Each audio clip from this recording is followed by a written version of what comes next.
बहुत पुराने जमाने की बात है। एक दूर फतादा शहर के एक गरीब मोहल्ले में, जहां कच्ची दीवारें और टूटे दरवाजे वहां के लोगों की तंगदस्ती की गवाही देते थे, एक जवान अपने बूढ़े बाप के साथ रहता था। इस जवान का नाम यूसुफ था। यूसुफ निहायत मेहनती, फरमानबरदार और नेकदिल बेटा था। वह सुबह से शाम तक मेहनत करता ताकि अपने बूढ़े बाप का सहारा बन सके। मगर जिंदगी अक्सर उसके साथ मेहरबान नहीं होती थी। उसके बाप, जिन्हें लोग इज्जत से बाबा अब्दुल करीम कहा करते थे, बज़ाहिर तो एक सादा और गरीब लकड़हारा थे, मगर हकीकत में उनकी आंखों में ऐसी गहरी दानाई और हिकमत झलकती थी जो बड़े बड़े वजीरों और मशवरों के पास भी नहीं होती थी। दूर दराज के लोग उनके पास आते, अपनी मुश्किलात बयान करते और उनसे मशवरा लेते, लेकिन बाबा अब्दुल करीम ने कभी अपनी हिकमत को दौलत कमाने का जरिया नहीं बनाया। उन्होंने हमेशा इज्जत और दियानत को दुनिया की हर दौलत से ज्यादा अहम समझा। वक्त गुजरता गया और फिर एक दिन ऐसा आया जब बुढ़ापे और बीमारी ने बाबा अब्दुल करीम को बिस्तर से लगा दिया। यूसुफ दिन रात अपने बाप की खिदमत में लगा रहता।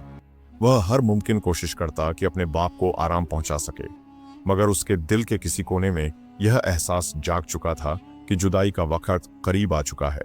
फिर एक रात, ऐसी रात जिसमें आसमान पर काले बादल गरज रहे थे, तेज बारिश जमीन को पीट रही थी और कमरे में जलता हुआ चिराग बार बार टिमटिमाकर बुझने के करीब हो जाता था। उसी तूफानी रात में बाबा अब्दुल करीम ने कमजोर आवाज में अपने बेटे को पुकारा, यूसुफ, मेरे बेटे, जरा मेरे पास आओ। यूसुफ फौरन अपने बाप के करीब आ बैठा और उनका कमजोर हाथ अपने हाथों में थाम लिया। उसकी आंखों में आंसू भर आए थे। वह भरी हुई आवाज में बोला, जी अब्बा जान, मैं यहीं हूं, आप फिक्र न करें, अल्लाह के फजल से आप जल्द ठीक हो जाएंगे। बाबा अब्दुल करीम के चेहरे पर एक मध्यम और उदास मुस्कुराहट नुमायां हुई। उन्होंने धीरे से कहा, नहीं बेटा, मेरा वक्त पूरा हो चुका है। मेरे पास तुम्हें देने के लिए न सोना है, न चांदी, न जमीन और न ही कोई खजाना। मैंने अपनी पूरी जिंदगी में सिर्फ इज्जत और ईमानदारी कमाई है। फिर उन्होंने यूसुफ की तरफ गहरी नजर से देखा और कहा, लेकिन मैं तुम्हें 3 ऐसी नसीहतें देकर जा रहा हूं। अगर तुमने इन पर उसी तरह अमल किया जैसे मैं कहूंगा, तो एक दिन तुम दुनिया के सबसे खुश नसीब और ताकतवर इंसानों में शामिल हो जाओगे।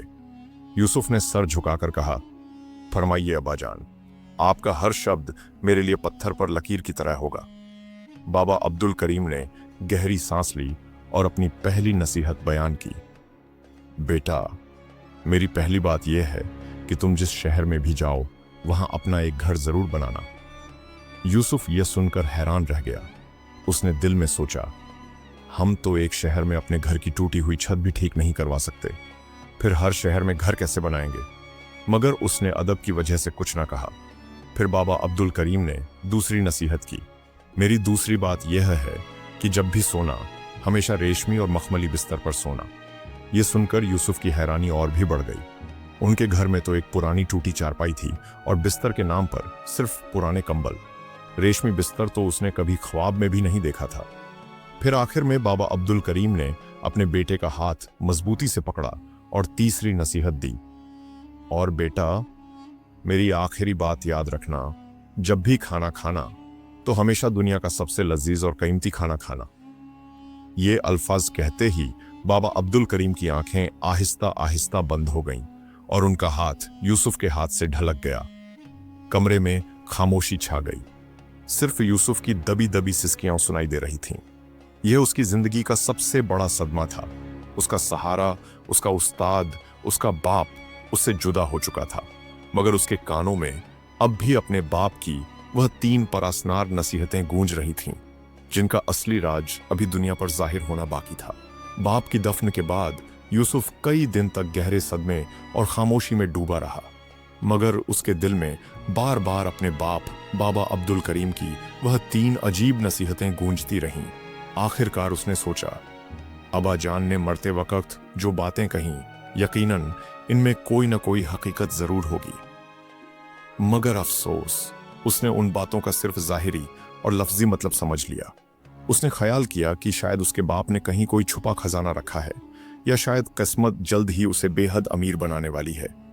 इसी ख्याल के साथ उसने अपनी सारी जमा पूंजी निकाली और अपने बाप की पहली नसीहत पर अमल करने के लिए एक दूसरे शहर का रुख किया। वह वहां पहुंचा, कर्ज लिया और बड़ी मुश्किल से एक छोटा सा मकान खरीद लिया। मगर उसका जुनून यहाँ खत्म नहीं हुआ। वह एक शहर से दूसरे शहर जाता रहा और हर जगह मकान खरीदने या जायदाद बनाने की फिक्र में लग गया। चंद ही महीनों के अंदर हाल यह हो गया कि वह कर्जों के बोझ तले दब चुका था। फिर उसने अपने बाप की दूसरी नसीहत पर अमल करने का फैसला किया। उसने अपने घर की पुरानी चारपाई और बोसीदा बिस्तर बेच दिए और उनकी जगह महंगे रेशमी और मखमली गद्दे खरीद ली। इस फजुल खर्ची का नतीजा यह निकला कि उसके पास खाने तक के पैसे न बचे। अब तीसरी नसीहत बाकी थी। बाप ने कहा था, जब भी खाना खाना, दुनिया का सबसे लजीज और महंगा खाना खाना। चुनांचे यूसुफ अक्सर फाके करता रहता, मगर जब भी कभी खाने का मौका आता तो वह शहर के सबसे महंगे होटल से कर्ज लेकर शाही खाना खाता। यह सिलसिला ज्यादा देर तक न चल सका। सिर्फ 1 साल के अंदर उसकी पूरी जिंदगी उलट कर रह गई। उसके खरीदे हुए घर बिक गए, कर्ज देने वाले उसके पीछे पड़ गए और शहर के लोग उसका मजाक उड़ाने लगे। लोग तंजिया अंदाज में कहते, देखो इस शख्स को, उसका बाप तो बड़ा दाना और अक्लमंद था, मगर बेटा निकला बिल्कुल नादान। उसने बाप की नसीहतों को समझने के बजाय उन्हें अपना तमाशा बना लिया। यह बातें सुन सुनकर यूसुफ का दिल टूटने लगा। मायूसी और परेशानी के आलम में एक दिन वह शहर छोड़कर जंगल की तरफ निकल गया। उसके दिल में अजीब सी कशमकश थी। वह सोच रहा था, क्या अब्बा जान ने वाकई मुझे धोखा दिया था, या फिर मैं ही उन बातों का असली मतलब समझने से कासिर रहा।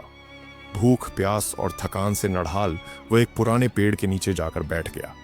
आखिरकार उसके सब्र का बंध टूट गया और वह वहीं बैठकर रोने लगा।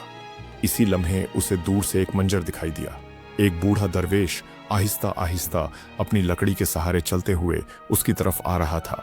उस दरवेश के चेहरे पर ऐसा रूहानी नूर था कि यूसुफ की आंखें चकमक गईं। वह करीब आया और निहायत नरम लहजे में पूछा, ए नौजवान, तुम इस सुनसान वीराने में क्यों रो रहे हो? तुम्हारी परेशानी क्या है? यह सुनकर यूसुफ के जब्त का बंध फिर टूट गया।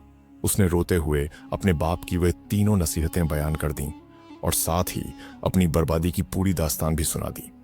आखिर में वह बेबसी से बोला, बाबा, मेरे बाप ने मुझसे झूठ कहा था। उन बातों ने मुझे बादशाह बनाने के बजाय फकीर बना दिया। बूढ़ा दरवेश यह सुनकर मुस्कुरा दिया। उसने शफकत से यूसुफ के कंधे पर हाथ रखा और निहायत नरमी से कहा, बेटे, तुम्हारे बाप ने तुमसे झूठ नहीं बोला। असल में तुम उन बातों के अंदर छुपे मोतियों को पहचान न सके। फिर उसने और कहा, इन नसीहतों का मतलब वह हरगज नहीं था जो तुम समझ बैठे हो। यह सुनकर यूसुफ बेताब होकर बोला, तो फिर बाबा, इनका असली मतलब क्या था? दरवेश ने गहरी सांस ली और फिर उन नसीहतों की वह हकीकत बयान करना शुरू की जिसने यूसुफ को हैरानी और शर्मिंदगी के समंदर में डुबो दिया। यूसुफ पूरी तवज्जो के साथ दरवेश के सामने बैठ गया।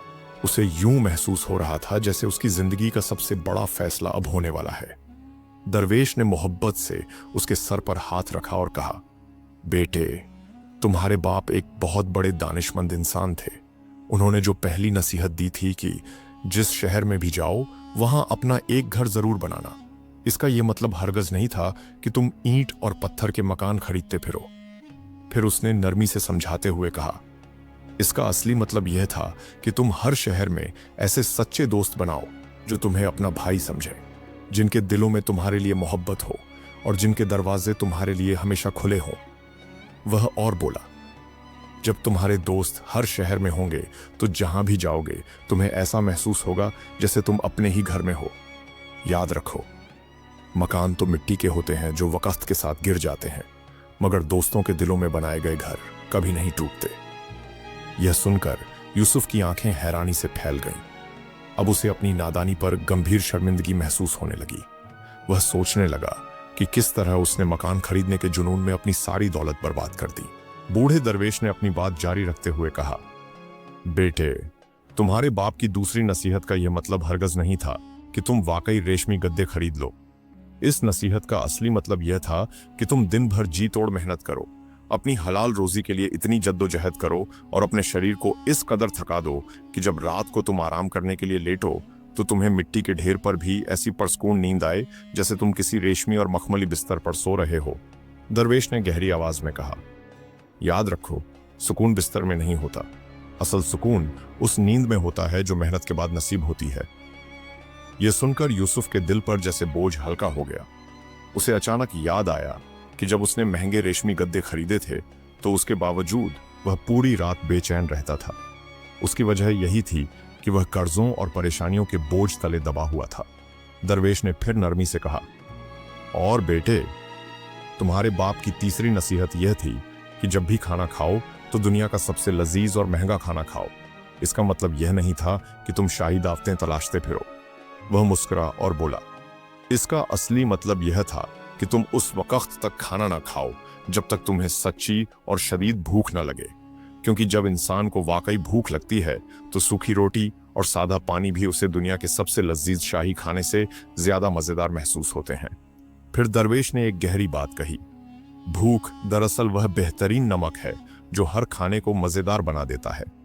ये शब्द सुनते ही यूसुफ की आंखों से आंसू बहने लगे। अब उसे अच्छी तरह समझ आ चुकी थी कि उसके बाप ने दरअसल उसे जिंदगी के सबसे बड़े राज सिखाए थे, मगर उसने अपनी नादानी और जल्दबाजी में सब कुछ गंवा दिया था। दरवेश ने शफकत से उसे तसल्ली दी और कहा, बेटे, अभी कुछ भी नहीं बिगड़ा। तुम्हारे पास अब भी तुम्हारे बाप की दी हुई सबसे बड़ी दौलत मौजूद है, तुम्हारी जवानी और तुम्हारी अक्ल। अब जाओ और उन नसीहतों पर उनके असली मतलब के साथ अमल करो। यूसुफ ने इज्जत से दरवेश के हाथ चूमे। उसके दिल में अब मायूसी की जगह एक नया इरादा पैदा हो चुका था। वह दोबारा शहर की तरफ रवाना हो गया। अब उसके पास दौलत नहीं थी, मगर उसके पास हिकमत का खजाना जरूर था। शहर पहुंचकर उसने सबसे पहले एक गोदाम में मजदूरी शुरू कर दी। वह सुबह से शाम तक इतनी कठिन मेहनत करता कि उसके शरीर का एक एक अंग थक कर चूर हो जाता। जब शाम होती तो वह एक सादा सा सूखी रोटी को पानी में भिगो कर खाता, मगर उस वक्त उसे ऐसा महसूस होता जैसे वह किसी शाही दावत से लुत्फ अंदोज हो रहा हो। और जब वह गोदाम के फर्श पर एक पुरानी बोरी बिछाकर सोता तो उसे ऐसी गहरी और प्रसकून नींद आती जो उसे कभी रेशमी बिस्तर पर भी नसीब नहीं हुई थी। वक्त गुजरता गया। आहिस्ता आहिस्ता यूसुफ की मेहनत, दियानत और अच्छे अखलाकों की शोहरत फैलने लगी। वह जहां भी जाता लोगों की मदद करने की कोशिश करता, किसी का बोझ उठाता, किसी की मुश्किल हल कर देता और किसी को सच्ची और मुखलिसाना नसीहत देता। लोग उसके अखलाक और खुलूस से इतने प्रभावित होते कि उसे अपना भाई समझने लगते। अब हाल यह हो गया था कि यूसुफ जब भी किसी शहर में दाखिल होता तो लोग उसे अपने घरों में मेहमान बनाने के लिए बेताब हो जाते। तब उसे अचानक अपने बाप की पहली नसीहत याद आई और वह हैरान रह गया, क्योंकि वाकई अब हर शहर में उसका एक घर बन चुका था। यूं एक साल गुजर गया। इसी दौरान इस सल्तनत पर एक निहायत इंसाफ पसंद और रहमदिल बादशाह हुकूमत कर रहा था, जिसका नाम सुल्तान फखरुद्दीन था। मगर इस अजीम बादशाह को एक अजीब और मुश्किल मसले ने परेशान कर रखा था। उसकी सल्तनत के खजाने में एक बहुत पुराना और प्राज़सार संदूक मौजूद था। यह संदूक उसके आबाओ अजदाद की निशानी था, लेकिन हैरानी की बात यह थी कि किसी को भी इसे खोलने का तरीका मालूम नहीं था। इस संदूक पर 3 बड़े ताले लगे हुए थे और इसके साथ एक तहरीर भी लिखी हुई थी जिसमें कहा गया था, इस संदूक को सिर्फ वही शख्स खोल सकता है जो जिंदगी के 3 बड़े राजों से वाकिफ हो। सुल्तान फखरुद्दीन ने पूरे मुल्क में ऐलान करवा दिया, जो शख्स इस संदूक के तीनों ताले खोल देगा, मैं उसे अपनी सल्तनत का वजीर आजम बना दूंगा। यह खबर पूरे मुल्क में फैल गई। बड़े बड़े आलिम, नजूमी, हकीम और दानिश्वर दरबार में आए, मगर सब की सब कोशिशें नाकाम साबित हुईं। इसी दौरान यूसुफ, जो अब अपनी दानाई और अखलाकों की वजह से दानिशमंद मुसाफिर के नाम से मशहूर हो चुका था, इसी शहर में मौजूद था। उसके दोस्तों ने उसे मशवरा दिया, तुम्हें भी दरबार में जाकर अपनी किस्मत आजमानी चाहिए। यूसुफ अब वाकई बदल चुका था। वह न गर्व में था और न लालच में, मगर उसने सोचा कि शायद इस आजमाइश के जरिए वह अपने बाप की नसीहतों की सच्चाई साबित कर सके। चुनांचे वह सुल्तान के दरबार की तरफ रवाना हो गया। जब वह दरबार में पहुंचा तो वहां टेल धारण करने की जगह नहीं थी। हर तरफ लोग ही लोग थे। सुल्तान फखरुद्दीन अपने अजीम तख्त पर बैठा हुआ था और उसके सामने वही पराज़सार संदूक रखा था जिस पर 3 मजबूत ताले लगे हुए थे। अब सबकी नजरें इस सादा लिबास पहने नौजवान पर जमी हुई थीं, जो इस खतरनाक आजमाइश के सामने खड़ा होने वाला था। सुल्तान फखरुद्दीन अपने तख्त पर बैठे हुए गहरी सोच में डूबे नजर आ रहे थे। दरबार का माहौल संजीदा था और हर शख्स की नजरें उस पराज़सार संदूक पर जमी हुई थीं। इसी लम्हे यूसुफ आगे बढ़ा, निहायत अदब से झुककर सलाम किया और अर्ज किया, ए झिले इलाही, अगर आप इजाजत दें तो मैं इन 3 तालों को खोलने की कोशिश करना चाहता हूं। दरबार में बैठे लोग उसके सादा और बोसीदा लिबास को देखकर हंसने लगे। किसी को यकीन नहीं था कि एक मामूली सा मुसाफिर वह काम कर सकता है जिसमें बड़े बड़े आलिम और हकीम नाकाम हो चुके थे। मगर सुल्तान फखरुद्दीन की तबीयत में इंसाफ और फराख दिली थी। उन्होंने हाथ के इशारे से सबको खामोश किया और कहा, इस नौजवान को मौका दिया जाए। यूसुफ आहिस्ता आहिस्ता संदूक के करीब पहुंचा। उसने संदूक पर लिखी हुई पुराज़सार तहरीरों को बड़ी तवज्जो से पढ़ा। जैसे ही उसकी नजर उन अल्फाज पर पड़ी, उसके दिल में एक अजीब सी रोशनी जाग उठी। उसे फौरन एहसास हो गया कि यह वही 3 नसीहतें थीं जो उसके बाप बाबा अब्दुल करीम ने अपनी आखिरी सांसों में उसे दी थीं। यूसुफ ने गहरी सांस ली, आगे बढ़ा और पहले ताले पर हाथ रख दिया। फिर उसने बुलंद आवाज में कहा, इस ताले की चाबी मोहब्बत है, वह मोहब्बत जो हर शहर में इंसान के लिए एक नया घर बना देती है। जैसे ही यह अल्फाज अदा हुए, अचानक एक जोरदार कड़क की आवाज गूंजी और पहला ताला खुद ब खुद खुल गया। पूरे दरबार में सन्नाटा छा गया। लोग हैरानी से एक दूसरे का चेहरा देखने लगे। यूसुफ ने बिना घबराए दूसरा कदम उठाया। उसने दूसरे ताले पर हाथ रखा और कहा, इस ताले की चाबी मेहनत और मशक्कत है, वह मेहनत जो हर बिस्तर को रेशम बना देती है। यह अल्फाज अदा होते ही दूसरा ताला भी खुलकर गिर पड़ा। अब सुल्तान फखरुद्दीन की आंखें हैरानी से फैल चुकी थीं। दरबार में बैठे बड़े बड़े अहल ए दानिश भी हैरानी के आलम में एक दूसरे को देख रहे थे। अब सिर्फ आखिरी ताला बाकी था।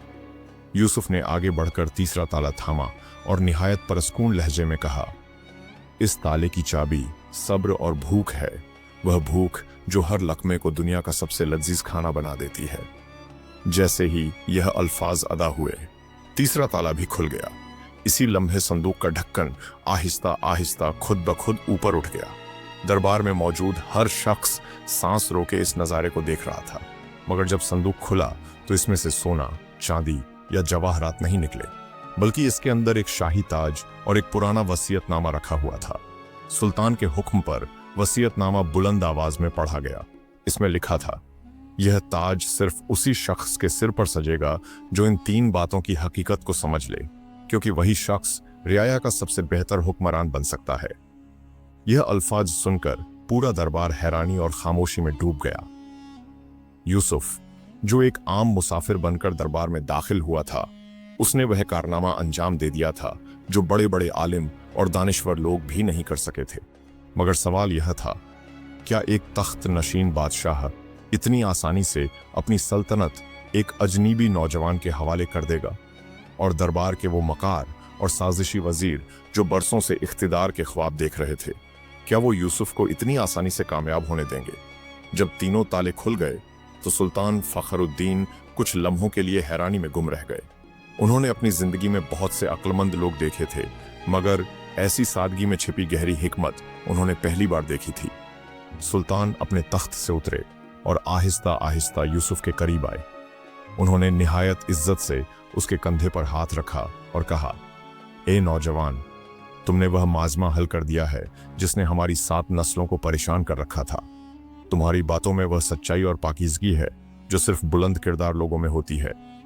मगर अभी सुल्तान अपनी बात मुकम्मल भी न कर पाए थे कि दरबार के एक ताकतवर वजीर ने आगे बढ़कर बातचीत में दाखिल अंदाजी कर दी। इस वजीर का नाम वजीर कामरान बेग था। वह निहायत चालाक, मकार और इख्तिदार का भूखा शख्स था।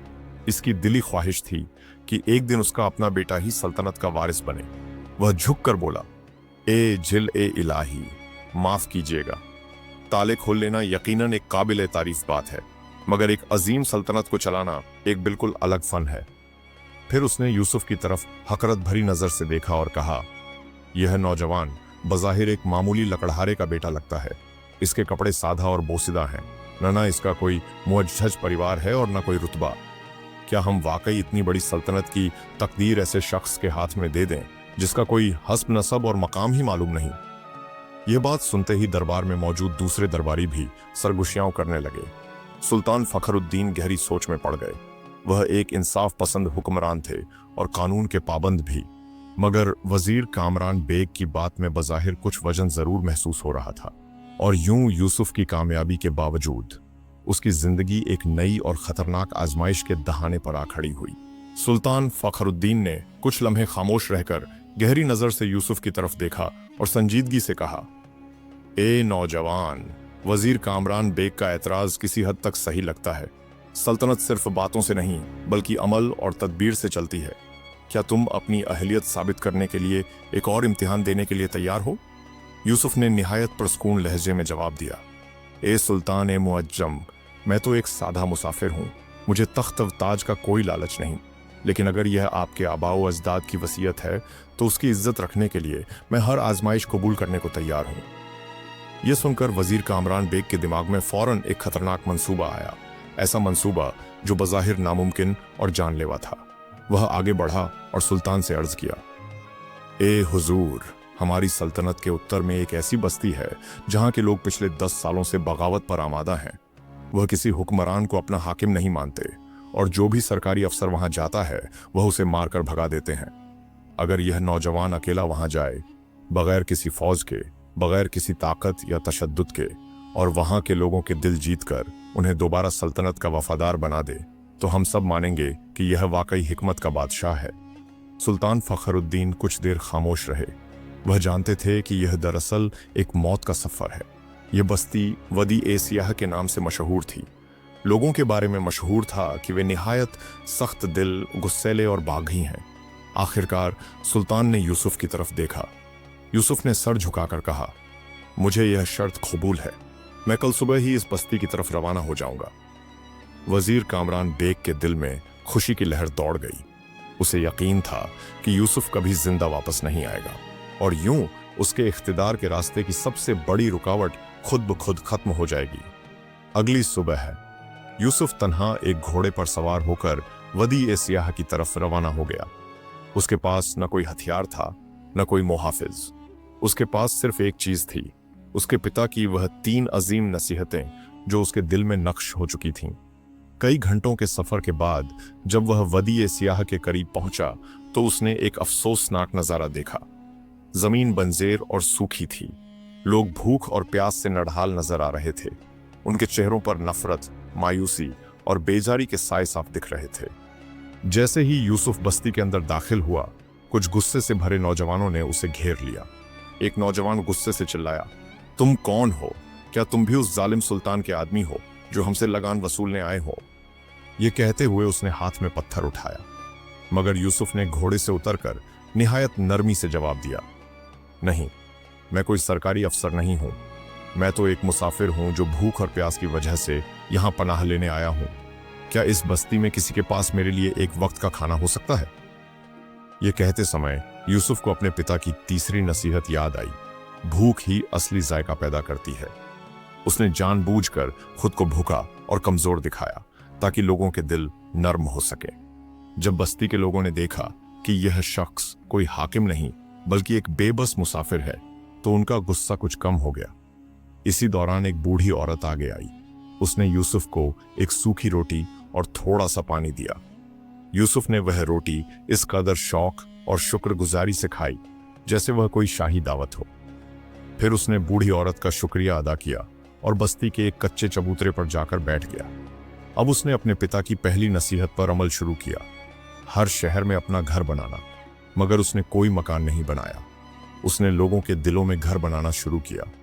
वह बस्ती के लोगों के साथ रहने लगा। किसी के बीमार बच्चे की तैमरदारी करता, किसी के टूटे हुए कुएं की मरम्मत में मदद देता और 2 झगड़ने वालों के बीच अपनी नरम बातों से सुलह करा देता।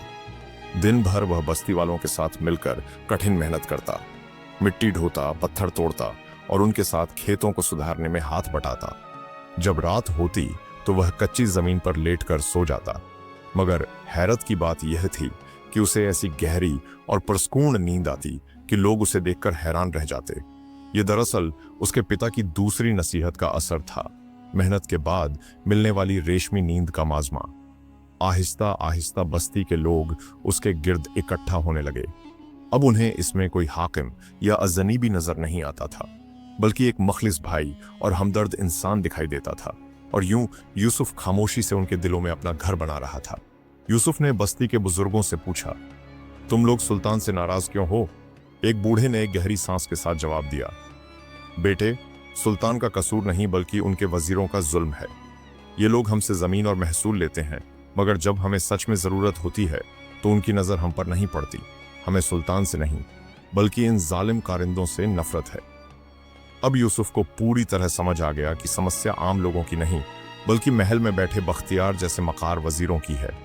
उसने लोगों को सहनशीलता और समझदारी से समझाया, बगावत से नहीं बल्कि इत्तेहाद, हिकमत और अखलाकत से ही अपने मुतालिबात मनवाए जा सकते हैं।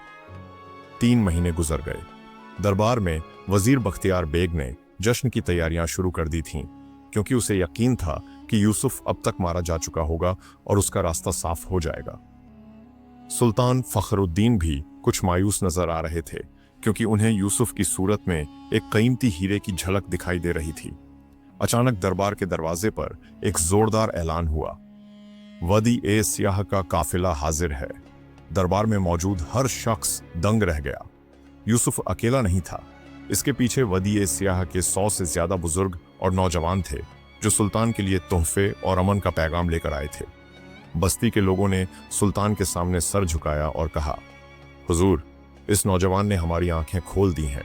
हम सुल्तान के वफादार हैं, बशर्ते हमारी बात इस नौजवान के जरिए सुनी जाए। सुल्तान फखरुद्दीन की खुशी की कोई अंत नहीं रही, मगर बख्तियार बेग का चेहरा जर्द पड़ गया, जैसे उसे किसी ने सांप सूंघ लिया हो। यूसुफ ने साबित कर दिया कि वह सिर्फ ताले नहीं खोल सकता बल्कि लोगों के दिलों के बंद दरवाजे भी खोल सकता है। सुल्तान ने यूसुफ को गले लगाकर ऐलान किया, आज से यूसुफ हमारी सल्तनत का वली ए अहद और अगला वारिस होगा। मगर बख्तियार बेग अभी हारा नहीं था। उसने एक ऐसा खतरनाक जाल तैयार किया था जो यूसुफ की जान तो क्या, उसके किरदार को भी मिट्टी में मिला सकता था। महल की एक खूबसूरत कंज जिसका नाम जुल्फी था और एक झूठे खत के जरिए यूसुफ को फंसाने की योजना बन गई। महल की दीवारों के पीछे हसरत, मक्कारी और फरेब का ऐसा जाल बिछाया जा रहा था जिसका यूसुफ ने ख्याल भी नहीं किया था। एक तरफ सुल्तान फखरुद्दीन ने यूसुफ को अपना वारिस बनाकर मोहब्बत और इज्जत का सबूत दिया, तो दूसरी तरफ वजीर आजम बख्तियार बेग ने यूसुफ के किरदार को दागदार करने के लिए अपनी आखिरी और सबसे खतरनाक चाल चल दी। सुल्तान के ऐलान के बाद महल में यूसुफ का रुतबा बढ़ चुका था, मगर बख्तियार बेग के दिल में आग भड़क रही थी। उसे मालूम था कि अगर यूसुफ सुल्तान बन गया तो उसकी सालों की लूटमार और मक्कारी का हिसाब होगा। उसने अपने खुफी कमरे में एक राजदाराना इजलास बुलाया। यूसुफ को आमतौर पर हराना नामुमकिन था, क्योंकि उसने लोगों के दिल जीत लिए थे। बख्तियार बेग ने अपने कारिंदों से कहा, अगर हम सुल्तान के दिल में यूसुफ के लिए नफरत पैदा कर दें तो सुल्तान खुद उसे महल से बाहर निकाल देंगे। बख्तियार ने जुल्फी नाम की एक कंज को बुलाया जो अपनी खूबसूरती और अदाकारी में माहिर थी, मगर उसे बख्तियार ने किसी पुराने जुर्म में ब्लैकमेल कर रखा था। उसने जुल्फी को एक खतरनाक खत दिया और सब कुछ स्पष्ट कर दिया कि उसे क्या करना है। एक रात जब पूरा महल नींद की आगोश में था, यूसुफ अपने कमरे में बैठा अपने पिता की नसीहतों पर गौर कर रहा था। अचानक दरवाजे पर दस्तक हुई। बाहर जुल्फी खड़ी थी। उसकी आंखों में आंसू थे और वह कांप रही थी। जुल्फी ने हिचकिचाते हुए कहा, शहजादे, सुल्तान फखरुद्दीन की तबीयत अचानक खराब हो गई है। उन्होंने आपको शाही हरम के पीछे वाले कमरे में फौरन बुलाया है। अहमद घबरा गया। एक पल के लिए उसने भी पीछे देखना उचित न समझा और जुल्फी के पीछे चल दिया। उसे मालूम न था कि वह अपनी पिता की पहली नसीहत भूल चुका है, रास्ता साफ न हो तो कदम मत बढ़ाना।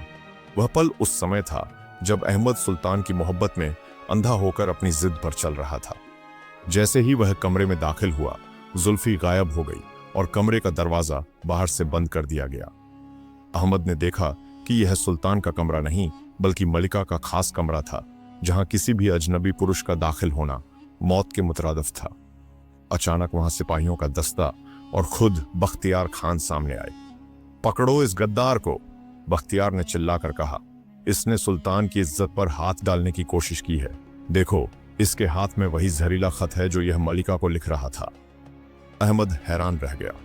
उसके हाथ में वही खत था जो जुल्फी ने उसे सुल्तान का पैगाम कहकर दिया था। सिपाहियों ने अहमद को जकड़ लिया।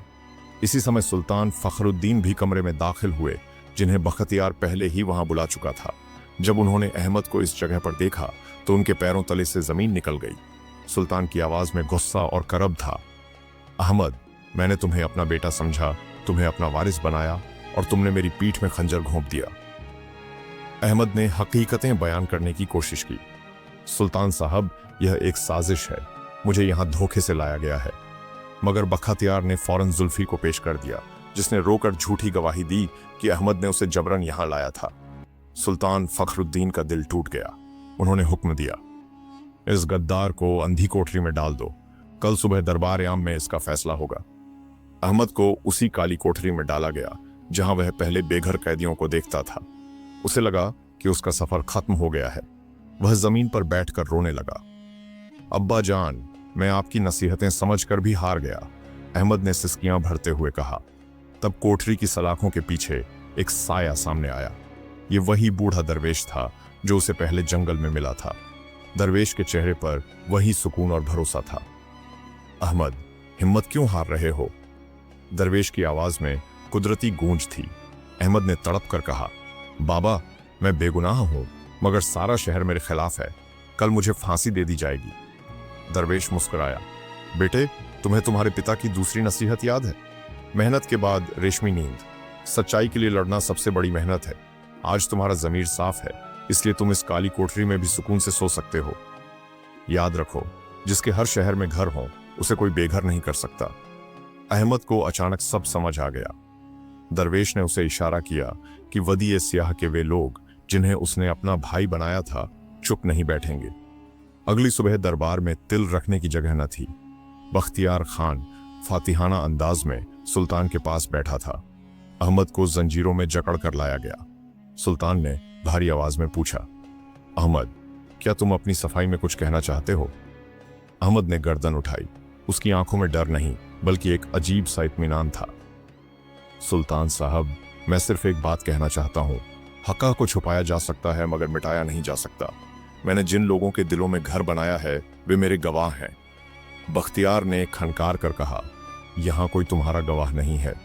मगर अभी बख्तियार की बात खत्म भी न हुई थी कि दरबार के बाहर एक बड़ा हुजूम सामने आया। दरबार के बाहर वही वदी सियाह के सैकड़ों लोग दिखाई दिए जो अहमद की गिरफ्तारी की खबर सुनकर रातों रात शहर पहुंच चुके थे। उनके साथ जुल्फी का बूढ़ा पिता भी था, जिसे वदी सियाह के लोगों ने बख्तियार के कारिंदों के कब्जे से आजाद कराया था। जुल्फी जब अपने पिता को देखती है तो उसका हौसला टूट जाता है। वह सुल्तान के कदमों में गिर पड़ती है और रोते हुए इकरार कर लेती है कि बख्तियार खान ने उसे मजबूर किया था। उसने असली खत भी सुल्तान को दिखाया जिस पर बख्तियार की मोहर लगी हुई थी। सुल्तान ने बख्तियार की तरफ देखा, जिसका चेहरा मिट्टी की तरह जर्द और भयभीत हो चुका था। बख्तियार को गिरफ्तार कर लिया गया और सभी दरबारियों की मौजूदगी में अहमद के सिर पर शाही ताज सजा दिया गया। इसके बाद अहमद अमन, सुकून और सेवा आम में मशगूल हो गया। ये कहानी हमें यह सबक देती है कि असली दौलत सोना चांदी नहीं बल्कि हिकमत और अखलाकन है। दानाई से इंसान मुश्किलतम हालात को भी अपनी फतह में बदल सकता है। सच्ची खुशी महलों में नहीं बल्कि हलाल कमाई, मेहनत के बाद मिलने वाली नींद और लोगों के दिलों में घर बनाने में छुपी है।